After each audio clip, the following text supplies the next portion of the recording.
여러분 부활의 아침입니다. 어떤 마음으로 주님 앞에 예배드리러 나아오셨습니까? 부활의 주님을 만나는 소망을 가지고 나아오셨죠? 예.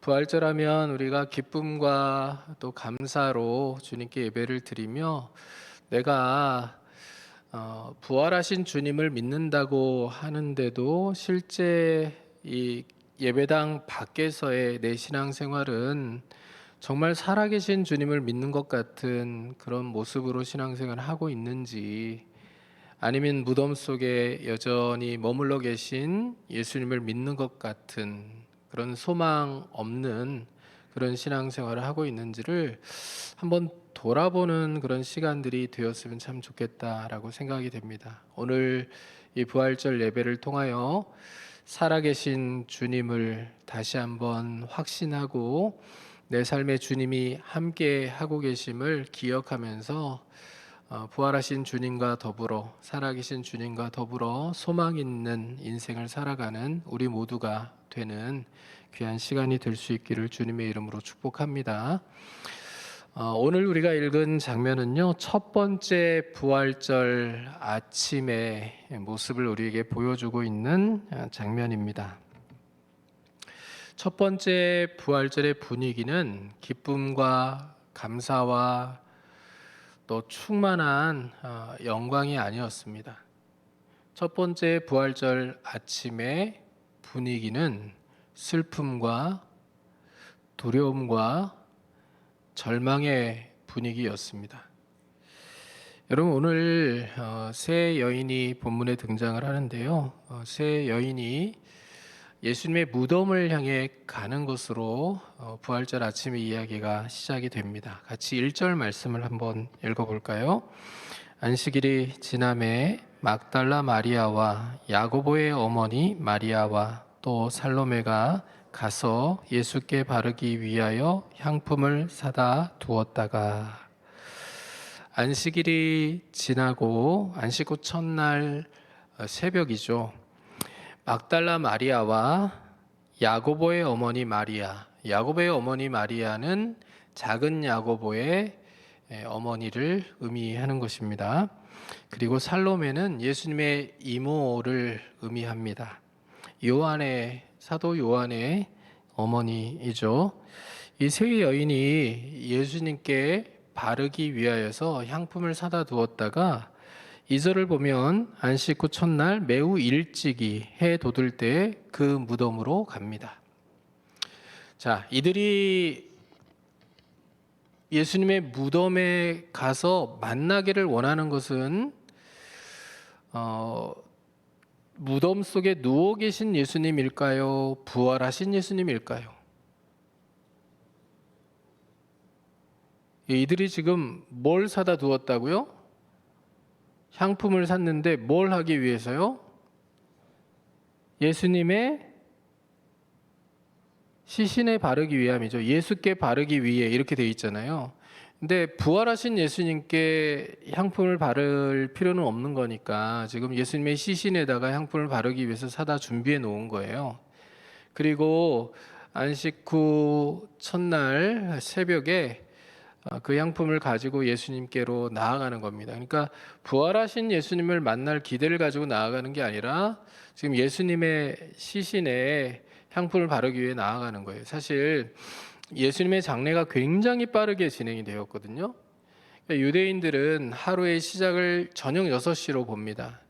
그러니까 성경에 보면 하나님이 창조하실 때 저녁이 되고 아침이 되니 이는 첫째 날이니라 이렇게 돼 있잖아요. 저녁이 되고 아침이 되니 이는 둘째 날이 이렇게 정의가 돼 있기 때문에 저녁부터 하루가 시작된다고 봐요. 그래서 안식일은 우리는 이제 시간이 자정부터 하루가 시작이 되는데 유대인들은 저녁 6시부터가 하루가 시작이 되니까 안식일이 금요일 저녁 6시가 안식일의 시작이 되는 거예요. 금요일 저녁 6시부터 토요일 저녁 6시까지 우리 시간으로 보면 그렇습니다. 그러니까 예수님께서 9시, 금요일 9시에 십자가에 달리셨다가 금요일 오후 3시에 운명하시는데요. 6시가 되면 안식일이 시작이 되잖아요. 그러니까 3시에서 6시 사이에 예수님의 장례를 굉장히 급하게 치러야만 했어요.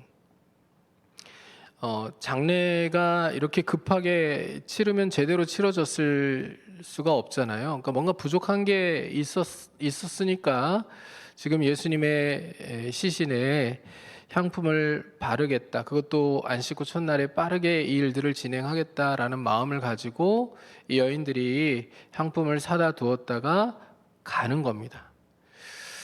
그러니까 예수님이 급하게 장례를 치르시고 지금 무덤 속에 계신다. 그 주님이 장례조차, 내가 사랑하는 주님이 장례조차 제대로 치르지 못하셨다라는 마음이 드니까 마음이 너무 아프잖아요. 그래서 이 여인들이 정성껏 향품을 준비해서 예수님 앞으로 나아가는데 그 마음이 어떤 마음이었겠어요? 기대와 소망으로 주님께서 말씀하신 대로 부활하셨을 테니까 부활하신 주님을 우리가 만나면 너무 좋겠다 이런 마음을 가지고 지금 나아가는 그런 마음이 아니잖아요. 여러분, 첫 번째 부활절 아침의 분위기는요, 예수님의 부활을 믿는 사람이 한 사람도 없었다 이겁니다. 제자들을 포함해서 그 누구도 예수님의 부활을 믿지 않았어요. 예수님께서 부활에 대해서 계속해서 말씀하셨거든요. 계속 부활에 대해서 말씀하셨어요. 제자들에게 부활을 계속 말씀하셨는데 누구 하나 마음에 담아둔 사람이 없습니다. 십자가의 죽음도 받아들이지 않았으니까 십자가의 죽음을 받아들이지 않는데 예수님의 부활을 받아들이고 믿을 수는 없는 거잖아요. 그러니까 부활을 안 믿어요, 아무도. 만일 부활을 믿었더라면 예수님의 제자들도 예수님께서 부활하실 것을 생각하며 예수님의 무덤 근처를 떠나지 않았을 거예요. 부활하신 주님을 만나기 위해서. 이 여인들도 향품을 사두지 않았을 거예요. 부활하신 주님을 만난다는 마음을 가졌으면 다른 것을 사두었겠죠. 근데 누구도 기대하지 않아요. 그러니 어떤 마음이겠어요? 지금 십자가에 달려 죽으시고 장례조차도 급하게 치르신 예수님의 시신을 보기 위하여 무덤으로 나아가는 그런 마음이니 슬픔과 고통과 또 두려움의 마음을 가지고 지금 예수님의 무덤을 향하여 나아가고 있지 않겠습니까? 그러면서 그들이 갖는 고민이 또 하나 있어요. 염려가 3절입니다. 같이 한번 3절 말씀을 읽어보겠습니다. 서로 말하되 누가 우리를 위하여 무덤 문에서 돌을 굴려 주리요 하더니. 유대인은 이제 그 굴에다가 장례를 치르는데 그 무덤을 막고 있는 그 동그란 그 문이 있거든요. 돌문이에요. 제가 그림을 이제 급하게 만드느라고 조금 부족한 부분은 있는데 한번 보시면 좋겠어요. 저렇게 동그랗게 생긴 무덤 문입니다. 그리고 저 무덤 안에 무덤으로 들어가는 입구는요. 성인 남자가 몸을 굽혀서 이렇게 숙여서 들어갈 수 있는 그런 정도의 공간이에요. 그러니까 저기 돌문의 크기를 한번 보세요. 돌문의 크기가 지름이 1.2m에서 1.5m 정도 되는 걸로 나오죠. 그리고 무게가 어느 정도나 됩니까? 약 1톤에서 2톤 정도 되는 돌 무게다 이렇게 되어 있는데 두께가 한 20-30cm 정도 되거든요. 근데 저 문을요, 이렇게 당시 이제 이스라엘에 있는 석회암의 밀도를 계산해 보면 돌 무게가 1톤 이상은 된다 이렇게 볼 수 있다고 하거든요. 그러면 생각해 보세요. 저기에 특별한 장치가 있어요. 이게 차코라고 부르는 그 장치인데 돌문을 닫을 때는 내리막이에요. 그래서 이렇게 내리막으로 돌문을 밀어내리는 거는 좀 쉬운 일이겠죠. 근데 이제 딱 걸려요. 내리막에서 돌문이 딱 걸려가지고 입구를 막으면 그럼 문을 열 때는 어떻게 해야 돼요? 돌을 밀어 올려야 되잖아요. 밀어 올릴 때는 더 많은 힘이 들겠죠. 그러니까 저게 여인들 3사람이 가가지고 저 문을 밀어 올린다는 것은 이게 쉽지 않은 일이에요. 자기 힘 가지고는 가능한 일이 아닙니다.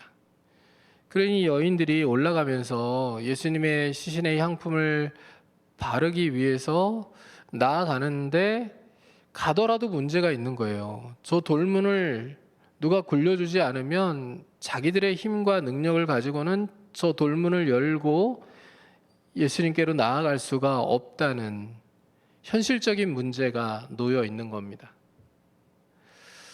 자, 저 지금 예수님의 무덤 앞에는 누가 있습니까? 부활을 기대하며 부활의 주님을 맞이하기 위해서 제자들이 저기 가서 기다리고 있는 게 아니잖아요. 저기에 누가 있어요? 경비병들이 있잖아요. 예수님의 시신을 제자들이 훔쳐갈까 봐 염려하고 또 두려워하는 대제사장들과 종교 지도자들이 경비병들을 세워두었잖아요. 자기들의 힘이 닿는 대로 경비병들을 세워서 지키게 했잖아요. 그들에게 도움을 청하면 도와주겠습니까? 안 도와주겠습니까? 우리가 예수님의 시신에 향품을 바르기 위해서 왔어요. 문 좀 열어주세요. 하면 안 그래도 예수님의 제자들이 혹시 숨어 있다가 틈을 봐가지고 시신을 훔쳐갈 수 있다고 생각하고 있는 상황에서 삼엄하게 경비를 펼치는데 이 여인들의 요청을 듣고서 문을 열어줄 수는 없는 일 아니에요. 그러니 도움을 받을 수 있는 방법이 현실적으로 없는 거예요. 그러니까 여인들의 고민이 당연히 심했겠죠. 그런데 놀라운 일이 일어났습니다. 그들이 가보니까요. 4절 말씀입니다. 눈을 들어본즉 벌써 돌이 굴려져 있는데 그 돌이 심히 크더라. 여러분, 돌이 굴려져 있는 걸 보게 된 거예요. 걱정하고 갔는데 돌이 이미 굴려져 있어요. 누가 돌을 굴렸을까요? 누가 돌을 굴렸을까요? 대답을 해야 그 다음으로 나아가죠. 누가 돌을 굴렸을까요? 여기 보니까 그 다음에 천사라고 생각되는 청년이 무덤 안에 앉아 있는 것을 보게 되잖아요. 그러니까 천사가 돌을 굴렸다라고 우리가 생각할 수 있어요. 근데 누가 천사를 통하여 돌을 굴린 거예요? 하나님께서 하신 일이죠. 그렇죠? 그러니까 염려하며 우리 힘 가지고는 도저히 할 수 없는 문제들이 있는데 누가 우리를 도와줄까? 이 마음을 가지고 나아가는 이 여인들을 누가 도우신 거예요? 하나님께서 도와주신 거잖아요. 우리가 부활하신 주님을 믿고 살아간다라는 것은요, 우리 삶에 어떤 문제, 어떤 상황들도 발생하지 않는다는 것을 의미하는 게 아니에요. 우리 삶에는 수도 없이 많은 이 죄 때문에 일어나는 문제들이 발생합니다. 마음먹은 대로 되는 것보다 마음먹은 대로 안 되는 것이 더 많은 그런 현실을 우리가 직면할 수밖에 없다는 거예요. 때로 아프기도 하고, 때로 관계 문제로 고통을 받기도 하고, 때로 물질의 문제로 고통을 받기도 하고, 때로 자녀들의 문제를 인하여 근심하며 염려하기도 하고, 때로 부부관계의 문제를 인하여서 삶에 상당히 많은 문제들을 인하여서 우리가 염려하고 근심할 수밖에 없고, 또 우리 힘과 능력으로는 해결할 수 없는 그 문제들을 인하여서 염려하고 근심하고 두려워하며 슬퍼할 수도 있는 거잖아요. 그러나 우리가 살아계신 주님을 믿고 살아가는 하나님의 사람들로 우리의 삶을 산다라는 것은요, 우리가 염려하고 있는 중에도 아버지 되신 하나님께서 우리를 위해서 자기 생명을 내어주셔서 우리를 구원하시고 하나님의 자녀 되게 하신 우리 주님께서 우리가 염려하고 있는 중에도 우리의 삶을 보시고 긍휼히 여기시며 우리를 위하여 일하고 계신다는 것을 믿고 살아가는 믿음을 우리가 갖고 현실을, 세상을 산다는 것을 의미하는 거예요. 여러분, 우리가 염려하고 근심하는 중에도 우리를 위하여 하나님이 신실하게 일하고 계신다라는 것을 잊어버리지 않고 살아가는 하나님의 사람들이 되실 수 있기를, 이 부활의 아침에 마음에 새겨 넣는 하나님의 사람들이 되실 수 있기를 주님의 이름으로 축복합니다. 이 문제는 이렇게 연결하면 더 쉽게 이해돼요. 여러분, 하나님께서 왜 이 돌을 굴리셨을까요? 누구를 위하여 이 돌을 굴리셨을까요? 자, 보세요. 예수님은 부활하셨어요. 부활하신 예수님은 신령한 몸이에요. 그래서 요한복음을 보면 예수님께서 부활하신 그 무덤 속에 예수님을 쌌던 세마포가 쌌던 그대로 놓여져 있다라고 되어 있어요. 그러니까 쌌던 그대로 세마포가 놓여져 있다는 얘기는 무슨 의미일까요?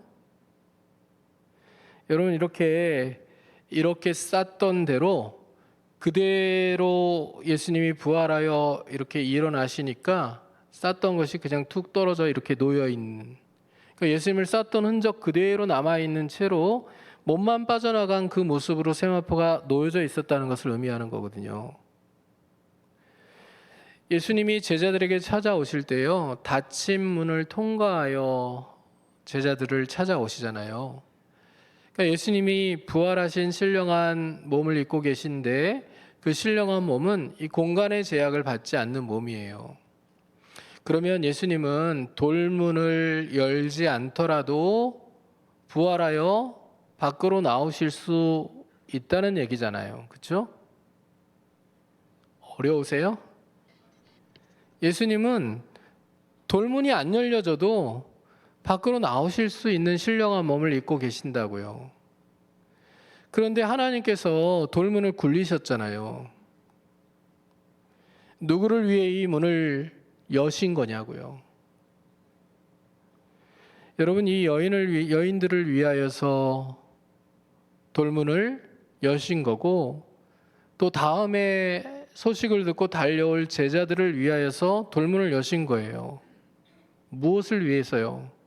그들이 무덤 안에 들어와서 예수님이 안 계신 것을 보고, 예수님이 부활하신 것을 보고, 그 안에서 부활의 소식을 전해주는 천사들의 기쁜 소식을 듣게 하기 위함이에요.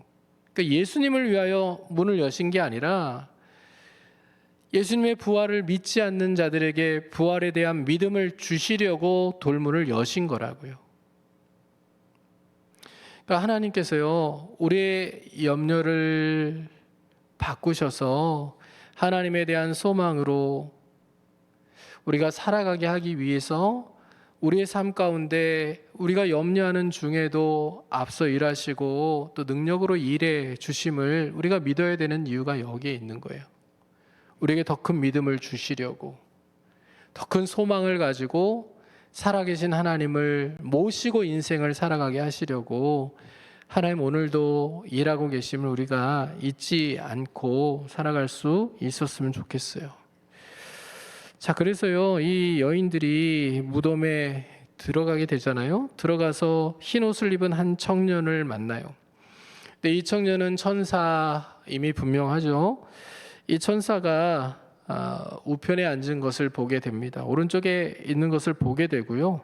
그리고 천사가 이야기에 6절에 보면 같이 말씀을 읽어보겠습니다. 청년이 이르되 놀라지 말라. 너희가 십자가에 못 박히신 나사렛 예수를 찾는구나. 그가 살아나셨고 여기 계시지 아니하니라. 보라, 그를 두었던 곳이니라. 그를 두었던 곳에는 쌌던 세마포만 놓여져 있고 예수님은 안 계셔요. 예수님이 살아계셨다는 메시지가 직접적으로 들려요. 자, 그러면 예수님의 시신을 보러 올라갔던 이 여인들의 마음이 어때야 됩니까, 여러분? 주님이 부활하셨다는 소식을 들었으면 어때야 돼요? 기뻐해야 돼요. 맞아요. 우리 같으면 기뻤을 거예요. 근데 이 여인들은 기뻐했을까요? 여러분 8절을 한번 보시겠어요? 8절. 여자들이 몹시 놀라 떨며 나와 무덤에서 도망하고 무서워하여 아무에게 아무 말도 하지 못하더라. 이게 반응이에요. 부활에 대한 소식을 들었는데, 그리고 직접 들어가서 무덤 속에 예수님이 계시지 않은 것을 보았는데, 그리고 예수님이 여러 차례 부활에 대해서 말씀하셨는데 기억나지 않아요. 그냥 지금 무덤 안에서 천사를 만난 것도 꼭 귀신을 본 것 같아요. 그 놀라요. 막 떨려요. 두려워요.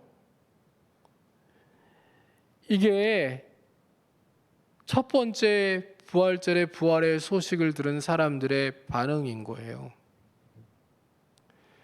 여러분, 이게 더 놀랍죠, 그렇죠? 어떻게 이렇게 안 믿을까?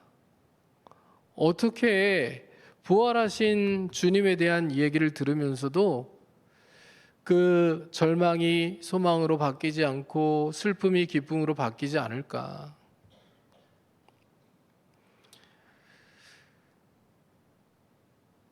우리 같으면 어떻게 했을 것 같으세요? 여러분 같으면 어떻게 하셨을 것 같으세요? 귀신이야! 그러고 도망갔겠어요? 똑같은 반응이겠어요? 우리 같으면 어떻게 반응했을까요? 제가 말씀을 준비하면서 그 생각을 했거든요. 우리 성도들 같이 믿음이 좋은 사람들이면 어디 계세요? 아니, 부활하신 주님이 어디 계세요? 어디 가면 주님 만날 수 있어요? 빨리 가르쳐 주세요. 이렇게 얘기했겠죠. 양심에 찔려가지고 아멘 하시는 분이 한 분도 안 계시나요? 저는 그렇게 했으리라고 생각해요. 어디 계세요? 어디 가면 주님을 만날 수 있어요? 빨리 가르쳐 주세요. 그렇게 반응하는 게 예수님이 말씀하셨던 부활에 대한 생각이 머릿속에 조금이라도 스쳐간다면 사람들이 마땅히 보였어야 되는 반응일 것 같아요. 그런데 그런 사람이 한 사람도 없잖아요. 저는요, 오늘 우리가 믿음을 가지고 살아간다고 하면서도 마치 이런 모습으로 신앙생활하는 사람들이 너무 많다라는 생각들이 들더라고요. 주님이 부활하셨는데 여전히 무덤 속에 계신 것처럼 삶의 현장에서는 두려움과 염려와 놀람과 떨림을 가지고만 삶을 살아가는 것. 부활하신 주님을 만나고 함께하고 그 주님이 함께하셔서 내 삶에 어떤 역사를 이루실지를 기대하고 소망하면서 살아가는 것은 잘 안 되고, 예배당 문을 나서면 살아계신 하나님이 나와 함께 하신다. 부활하신 주님이 나와 함께 하신다. 부활하신 주님이 내 삶을 주장하시고 인도해 가신다. 이것은 잊어버리고 나 혼자 내 힘으로 모든 것을 해결하며 살아가야 되는 것처럼 고군분투하며 염려와 두려움과 떨림 가운데 인생을 살아가는 모습들이 얼마나 많은지 생각하게 되더라고요. 여러분, 우리가 오늘 이 아침에 우리를 위하여 부활하신 예수 그리스도를 정말 깊이 한번 고민해보고 묵상하며 그 주님에 대한 확신을 가지고 예배당 문을 나아가 부활하신 주님과 함께 비록 힘들고 어려운 삶의 현실을 살아갈지라도 그러나 부활하신 주님이 나와 함께 하신다는 믿음을 가지고 소망 가운데 삶을 살아갈 수 있는 하나님의 사람들이 될 수 있기를 주님의 이름으로 축복합니다. 여러분, 오늘 다시 7절 말씀을 보면요, 이제 부활하신 주님께서 천사를 통하여서 여인들에게 사명을 주시는 모습이 나오죠. 같이 한번 7절 말씀을 읽어보겠습니다. 가서 그의 제자들과 베드로에게 이르기를 예수께서 너희보다 먼저 갈릴리로 가시나니 전에 너희에게 말씀하신 대로 너희가 거기서 배우리라 하라 하는지라. 아멘. 예수님께서요, 이 마가복음 14장 28절에서 내가 살아난 후에 너희보다 먼저 갈릴리로 가리라 라는 말씀을 하셨거든요. 그 말씀하신 대로 이제 갈릴리에서 제자들을 기다리고 있겠다. 먼저 갈릴리에 가 있겠다. 그렇게 이 여인들에게, 제자들에게, 그리고 베드로에게 전하라고 이 청년을 통해서 이야기하잖아요. 여기 보시면 왜 예루살렘이 아니라 갈릴리를 예수님이 언급하셨을까? 우리가 한번 생각해 봐야 돼요. 예루살렘이 종교적인 중심지잖아요. 그런데 예수님은 갈릴리에 내가 먼저 가서 제자들을 기다리고 있겠다라고 말씀하셨어요. 왜 그러셨을까요? 여러분, 가룟 유다를 제외하고 나머지 모든 제자들이 갈릴리 지역 출신이에요. 그러니까 갈릴리에서 거의 대부분 다 부름을 받은 거예요. 그러니까 갈릴리는 예수님과의 만남이 시작된 장소이고 예수님과의 사역이 시작된 장소인 거예요. 그래서 제자들에게는 예수님과의 첫 만남과 부르심과 또 사명의 시작을 생각할 수 있는 장소가 이 갈릴리인 거죠. 그 갈릴리에서 예수님이 제자들을 다시 만나시겠다라고 말씀하시는 것은 그들에게 그들의 실패를 딛고 새롭게 시작할 수 있는 그런 기회를 예수님께서 허락하시겠다라고 말씀하시는 거예요. 새로운 시작의 장소로 갈릴리만큼 좋은 장소가 없는 거예요. 갈릴리에서 다시 시작하게 하시는. 특별히 여러분 제자들과 베드로에게 이렇게 예수님께서 딱 베드로를 찍어서 말씀하시잖아요. 여러분, 베드로가 제자 아니에요? 베드로가 예수님 제자잖아요. 그러니까 제자들에게 이렇게 하면 되는데 제자들과 베드로에게 이렇게 해서 베드로의 이름을 탁 찍어서 말씀을 하세요. 왜 그러셨을까요? 베드로의 마음을 예수님이 아시기 때문에 그래요. 베드로가 예수님을 부인하지 않겠다고 호언장담을 하잖아요. 내가 죽을지언정 주님을 끝까지 따르겠다고 약속하잖아요. 다른 사람들은 다 주님을 버리고 떠날지라도 나는 결코 주님을 떠나지 않겠다고 그렇게 맹세하잖아요. 예수님이 그런 베드로를 향해서 말씀하셨어요. 네가 닭이 3번 울기 전에 나를 3번 부인하리라 라고 말씀하시죠. 주님이 잡히시던 날 밤에 베드로와 주님의 눈이 딱 마주쳤어요. 베드로가 부인하고 있는 그 상황 가운데 베드로가 3번째 닭이 울고 자기가 예수님을 저주하여 부인한 것을 인하여서 예수님의 말씀이 생각나 밖에 나가서 통곡하며 울잖아요. 스스로 어떻게 생각하고 있었겠어요? 얼마나 자책하고 있었겠어요? 얼마나 자기 자신이 미웠을까요? 나는 실패자야. 내가 수제자? 아니야. 난 실패자야. 자격이 없는 사람이야. 스스로 자책하며 무너져 내리고 있는 베드로 아닙니까? 그래서 다 이제 내려놓고 다시 갈릴리로 돌아가서 그냥 물고기나 잡으며 살겠다, 이런 마음을 가지고 있는 베드로를 주님께서 생각해 내신 거잖아요. 그런 베드로일지라도 스스로 자책하고 예수님을 배신했다고 슬퍼하고 괴로워하고 있는 그런 베드로이니까 다시 한번 그를 갈릴리에서 만나셔서 그를 회복시키시고 다시 사명의 자리에 세우시려고 제자들과 베드로에게라고 콕 집어서 말씀하고 계시는 거예요. 여러분, 우리가 삶을 살아가면서요, 베드로처럼 넘어질 수 있어요. 잘못할 수 있고요, 실수할 수 있고요, 실패할 수도 있어요. 그러나 주님은요, 그렇게 우리가 실패하고 실수했다고 우리를 버리시는 분이 아니에요. 너 내 기억에서 지워버렸어. 너 내가 생각할 때 제일 나쁜 놈이야. 주님 그렇게 생각하시면서 우리를 버리시는 분이 아니에요. 기회를 주시고 또 허락하시고 또다시 믿어주시고 또다시 세워주시고 다시 시작할 수 있도록 그 사명의 자리로 다시 불러주시고, 여러분, 그래서 우리가 넘어지고 또 넘어지고 넘어질지라도 계속 일어나서 주님께서 우리를 부르시는 그 사명의 자리에서 다시 시작하면 돼요.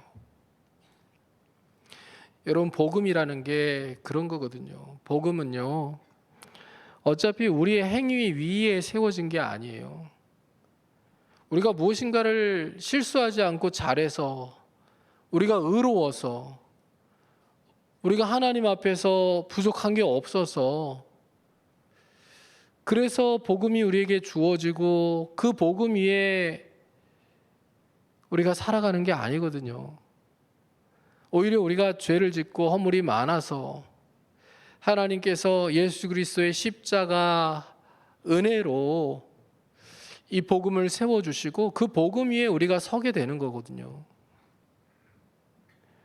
어차피 하나님의 은혜 위에 복음이 세워졌기 때문에 우리가 아무리 실수하고 넘어져도 여러분 다시 일어나서 걸어가게 하시는 게 복음의 능력인 거예요.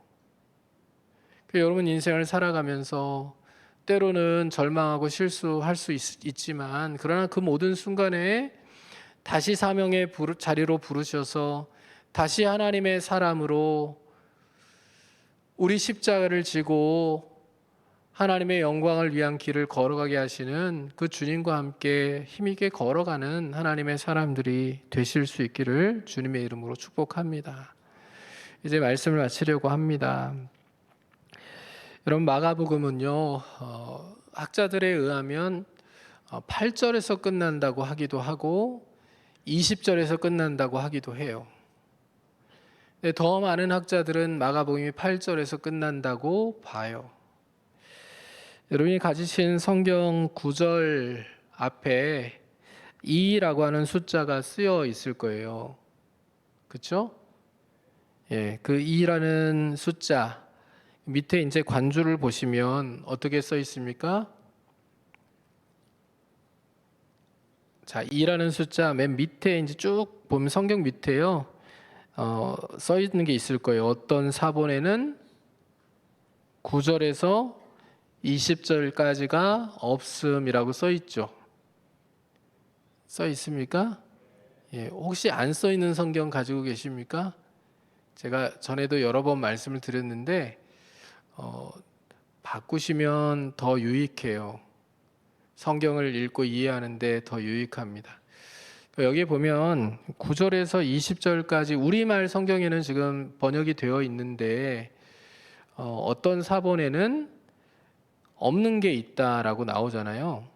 근데 이 어떤 사본이라는 게 학자들에 의하면 더 오래되고 더 신뢰할 만한 사본이에요. 그러니까 성경에 원본이 없어요. 히브리어 성경도 헬라어 성경도 원본이 없고, 원본을 이제 서기관들이 필사를 하거든요. 필사를 한 성경들이 이제 그 사본들인데, 오래된 사본일수록 원본에 가까울 거 아니에요, 그렇죠? 그래서 더 오래된 사본, 더 신뢰할 만한 사본에는 9절부터 20절까지 말씀이 없다는 거예요. 이렇게 사본을 연구해서 원문에 최대한 가깝게 구성하려는 그런 학문을 사본학이라고 얘기하거든요. 사본학에 보면 8절까지가 원래 마가복음에 있었던 내용일 것이다, 이렇게 생각을 해요. 8절이 결론이었을 것이다. 근데 우리는 이제 교회 전통에서 8절까지만 결론으로 보는 것은 아니고 또 20절까지를 결론으로 보기도 하니까 8절에서 맞춰질 가능성도 생각하며 성경을 해석해야 되겠고 20절까지에서 맞춰질 것을 생각하면서 성경을 또 해석할 수 있어야 되겠잖아요. 그렇죠? 두 가지 가능성이 다 있으니까.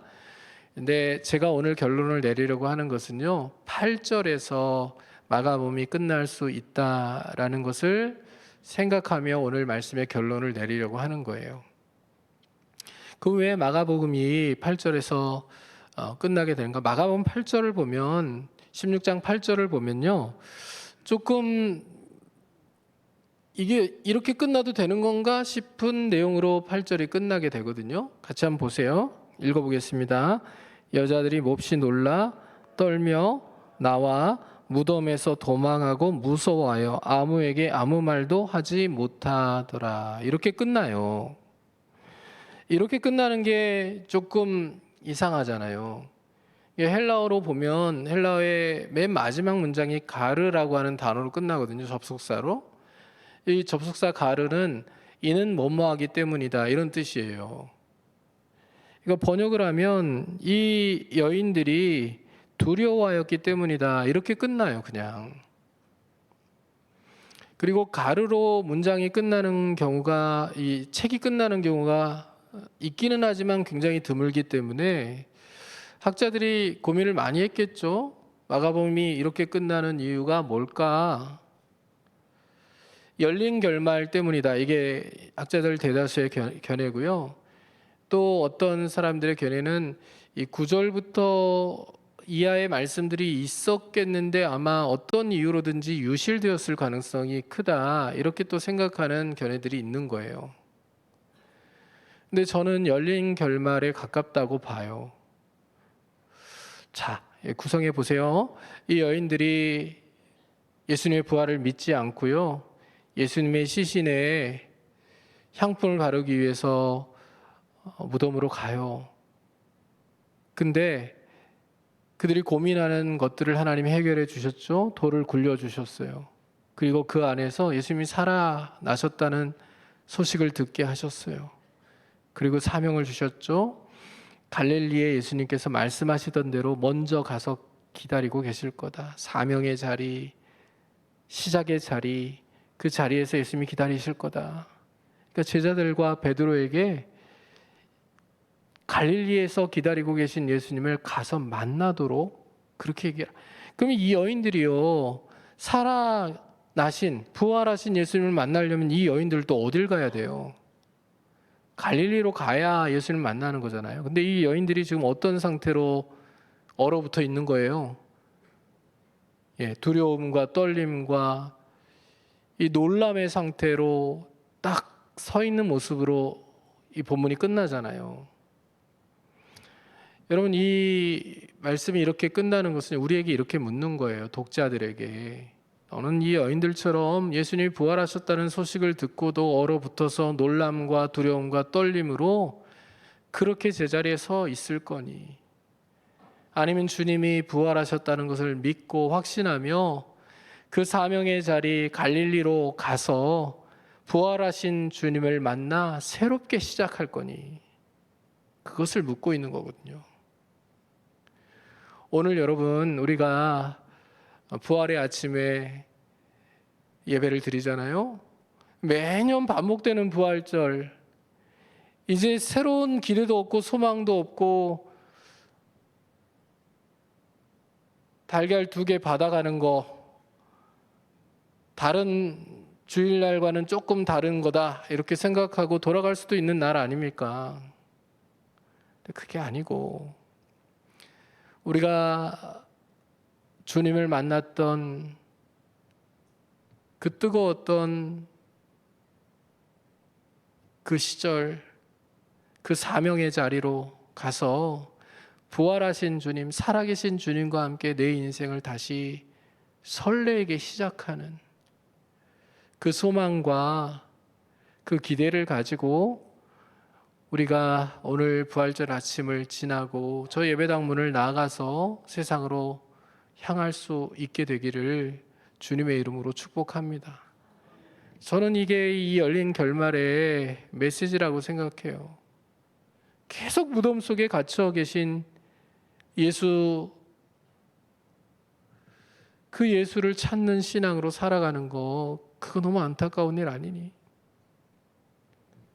살아나셔서 너희들을 만나기를 원하시고 새로운 사명의 자리에서 새로 시작하기를 원하시는 그 주님을 만나서 가슴 뛰는 신앙생활을 하며 주님의 영광을 위한 신앙생활을 해나가는 게, 그게 너희들이 취해야 될 지금 마땅한 자세 아니겠니? 주님께서 그렇게 오늘 우리에게 말씀하신다라고 믿고 여러분을 다시 사명의 자리로 부르시고 또 여러분과 함께 하나님 나라를 이루어 가시려는 부활하신 주님을 마음속에 깊이 모셔드리고 여러분의 삶의 자리로, 세상으로 나아가는 하나님의 사람들이 되실 수 있기를 주님의 이름으로 축원합니다. 기도하겠습니다. 하나님 아버지, 감사합니다. 우리는 너무나도 연약합니다. 우리가 부족하고 연약할지라도 하나님께서 우리의 삶에 함께 하시고 또 우리를 도와주시고 우리의 믿음을 새롭게 해 주심을 믿습니다. 부활하신 주님을 우리가 다시 한번 깊이 묵상하며 무덤 속에 여전히 계신 주님이 아닌 지금도 살아 역사하시는 우리 삶 가운데 주권적으로 일하시는 예수 그리스도를 믿으며 주님과 함께 소망 가운데 하나님 나라를 세워가는 하나님의 사람들로 살아갈 수 있도록 도와주시옵소서. 예수님의 이름으로 감사하며 축복하며 기도하옵나이다. 아멘.